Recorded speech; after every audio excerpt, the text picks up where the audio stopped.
Generally ये देखा जाता है कि या आमतौर पर लोगों को अध्यात्म में रुचि नहीं होती है। और यदि उनसे कहा जाए कि आपको श्रीमद् भागवतम पढ़ना चाहिए या भगवत गीता पढ़नी चाहिए, या युवाओं को भी यदि बताया जाए कि आपको रोज भगवत गीता का एक पन्ना तो पढ़ना ही चाहिए, तो इनिशियली वे लोग हिचकिचाते हैं। कुछ लोगों की कुछ और उनकी धारणा होती है, कुछ तुरंत मान जाते हैं। और कई युवा लोग ऐसे सोचते हैं कि उन्हें शर्म आती है कि हम आध्यात्मिक चर्चा करें, या किसी को पता चले कि मैं बहुत भगवान के स्तोत्र गाता हूँ, मंत्र पढ़ता हूँ, उनके ग्रंथ पढ़ता हूँ। तो आमतौर पर युवाओं में ऐसी एक गलत सोच भी है। पर वे छिपकर करते हैं, लेकिन खुलेआम वे करना पसंद नहीं करते। तो जैसे भी हो करते हैं तो अच्छा ही है। पर शुरू में तो रुचि नहीं होती है इन सब ग्रंथों को पढ़ने में।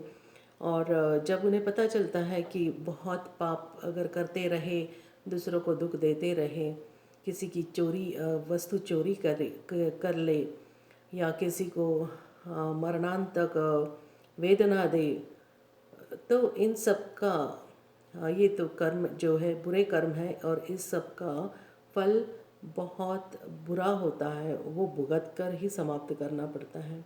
और भुगत कर भी कुछ कर्म समाप्त नहीं होते, ये हम जानते हैं।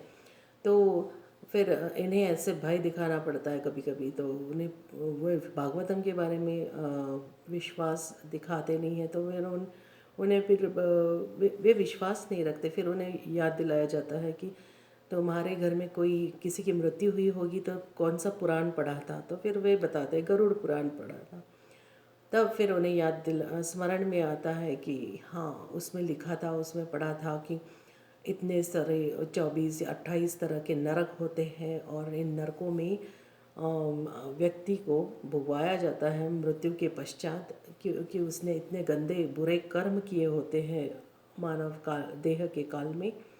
तब वे डर के मारे वे लोग पढ़ना शुरू कर देते हैं। तो ये भी एक अच्छी बात है। कुछ कारण तो ये शुरुआत हुई।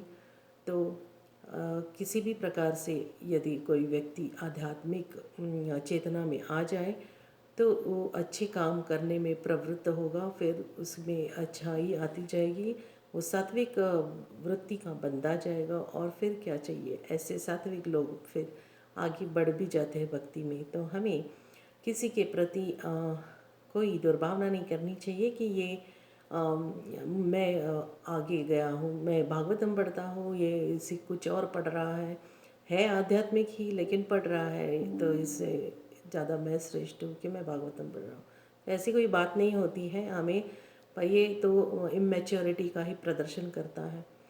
हमें पता होना चाहिए कि कोई कैसे भी लगा हो अध्यात्म में, तो वो उसके लिए श्रेयस्कर ही है, और वो आगे जाके अवश्य प्रगति कर लेता है।